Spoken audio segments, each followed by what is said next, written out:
Hace años que se sabe la leyenda del pan que habla. El pan que habla se dice que ya estuvo en Bogotá durante 1930, pero nuevamente viene de visita y la gente está entusiasmada y no puede esperar a escuchar el único pan que habla en el mundo. El pan llegó desde muy lejos al aeropuerto El Dorado y su primera impresión fue que la ciudad había cambiado notablemente. Lo que antes eran potreros adyacentes al casco urbano, hoy eran grandes edificaciones, fábricas y conjuntos residenciales. Era claro que la ciudad se había desarrollado y expandido. La evolución de la ciudad generó una curiosidad enorme en el pan que habla, y éste se propuso como meta investigar la manera en que se dieron los cambios en los territorios aledaños a Bogotá durante 1930 y que permitieron la expansión del área urbana de la ciudad.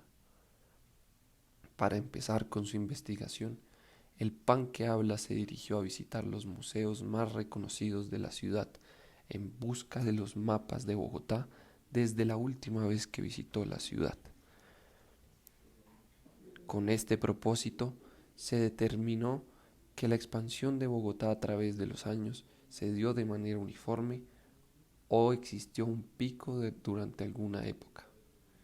El PAN encontró que justamente después de irse, el despliegue de urbanización en Bogotá se dio de manera muy rápida y que aunque creyó que esto sucedió debido a la llegada de la revolución industrial al continente americano, uno de los guías del museo le comentó que estaba equivocado.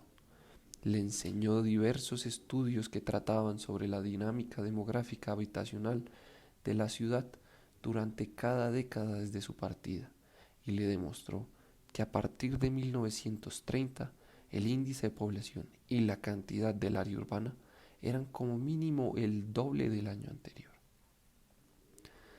Tras conocer estos datos, el pan que habla quedó atónito y le dijo al guardia que esto no era posible. El guardia, al ver la gran confusión que presentaba el pan, decidió explicarle cómo fue manejado el proceso de industrialización por gobiernos locales y regionales. Y es que, según el guardia, existía un gran apoyo por parte del Estado para la dinámica industrial, razón por la cual este proceso fue altamente regulado y no cambió significativamente la conformación del territorio del país. No obstante, la consolidación de actividades terciarias y su aumento en la ciudad adicional a la aparición de nuevos servicios colectivos configuraron un ambiente muy favorable para la migración del campo a la ciudad. De este modo, el pan que habla entendió que la percepción que tenía de Bogotá como una ciudad estancada en el tiempo era errónea, pues la gran expansión que ha sufrido la ciudad la posiciona en un lugar totalmente distanciado a la Bogotá colonial de siglo XVIII y XIX. Del mismo modo, el PAN encontró que fue el hacinamiento en el que vivían los bogotanos quien los obligó a vivir cerca de sus lugares de trabajo, debido a la insuficiencia del transporte interno en la ciudad y los bajos salarios, atrapando a los bogotanos dentro de lo que hoy se conoce como su propia ciudad. Pero para el pan que habla, esto no era suficiente. Quería saber cómo se había dado todas estas casas pintadas de distintos colores que se encontraban alrededor de la ciudad. Al parecer con el tiempo crecían y crecían hacia la montaña, y esto lo sorprendía mucho, pues la última vez que había visitado a Bogotá, la montaña era eso, montaña.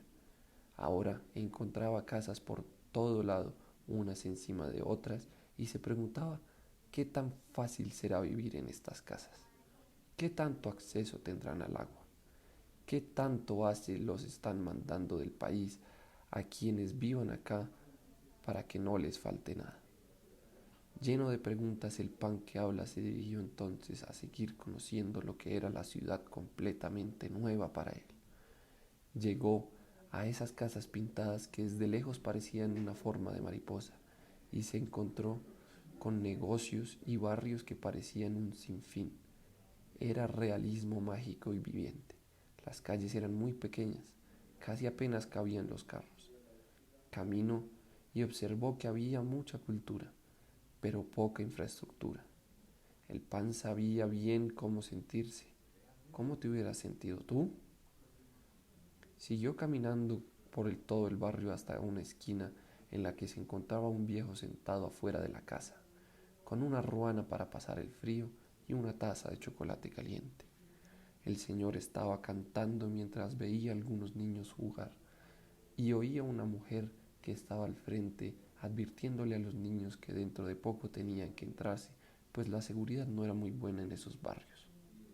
El pan se armó de valor y decidió hablarle al viejo y preguntarle cómo es que todas esas casas habían terminado ahí. El hombre, muy amable y feliz, empezó a contarle la historia y le trajo un chocolate caliente al pan y empezó a relatar. Querido pan, las razones han fluctuado a través de los años, pero todos estamos aquí por necesidad, ya que con el tiempo nos fuimos quedando por la familia o porque nos conocíamos otra forma de vivir. Pero si tú quieres saber cómo empezó todo, todo empezó con la estrategia del caracol. ¿Sabes qué hace el caracol cuando ya no puede vivir en su casa? El caracol coge todo lo que está dentro y se muda para donde sí pueda vivir. Y bueno, así empezaron estos barrios. Por allá en el siglo XIX, los trabajos eran en el centro de la capital, igual que hoy en día. Había casas enormes donde vivíamos varios.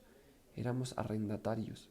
Lo que pasa es que hubo una reforma en donde se les otorgó a unas personas propiedades del Estado o al Estado mismo empezó a reclamar las propiedades en las que nosotros vivíamos.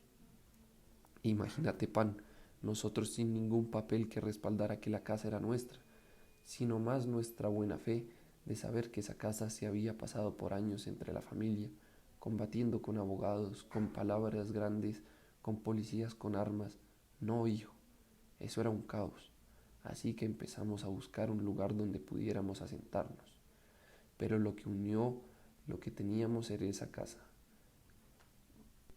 Pero como lo único que teníamos era esa casa, empezamos a despedazar por dentro todos los baños, bombillos, las paredes, todo lo que pudieras imaginarte, lo reclamamos como nuestro. Poco a poco y a las escondidas nos fuimos metiendo en un lugar donde nadie nos podía sacar. Un lugar de todos, la montaña. Y así fueron construyendo todos esos barrios que ves tú. Algunos también despedazando las casas que ya tenían en el centro y otros traían los materiales de todos lados. Fue una obligación, era esto o no tener donde vivir. El pan que habla se despidió del viejo y le dio las gracias por contarle la historia. Mientras bajaba de la montaña y pasaba por el barrio, se imaginaba cómo fue la construcción de todas estas casas, cómo las fueron trayendo o cómo las fueron construyendo. Y así siguió aventurándose más para ver los cambios de la nueva Bogotá. El pan pasó por el barrio Los Olivos, el cual solía ser una invasión sin servicios básicos ni calles por donde transitar. El pan conocía muy bien el barrio Los Olivos, ya que ahí vivían unos amigos de él. Ahora, Los Olivos era un barrio perfectamente formalizado, con algunas construcciones de estratos 6 y 5 que contrastaban claramente con el antiguo barrio. Era claro que ahora las propiedades de los primeros habitantes del barrio eran muy valiosas para los constructores y que se estaba dando un proceso de gentrificación. Después de haber pasado por todos estos sitios, el pan que habla finalmente llegó al estadio del Campín, donde todo el mundo esperaba con ansias la presentación del único pan que habla del mundo. La multitud estaba ilusionada y gritaban: pan que habla, pan que habla. Finalmente salió un presentador del área central. Pan que habla, pan que habla. Finalmente salió un presentador a la arena central y un foco de luz se postró sobre él. Sin más preámbulo, el presentador exclamó: ¿Quieren ver al pan que habla? La multitud se enloqueció y gritaba: sí, sí, pan que habla. Entonces salió un carro empujado por un mesero. En el carro había un balde con agua y un pan, el pan que habla. El presentador llamó a la multitud y exclamó: necesito un voluntario. La gente se abalanzaba sobre sí y finalmente una mujer fue la afortunada de pasar al estado y tocar por primera vez al pan que habla. El presentador sumergió el pan dentro del balde con agua y le preguntó a la señora: señora, toque el pan y dígame cómo está. La señora respondió: el pan está blando.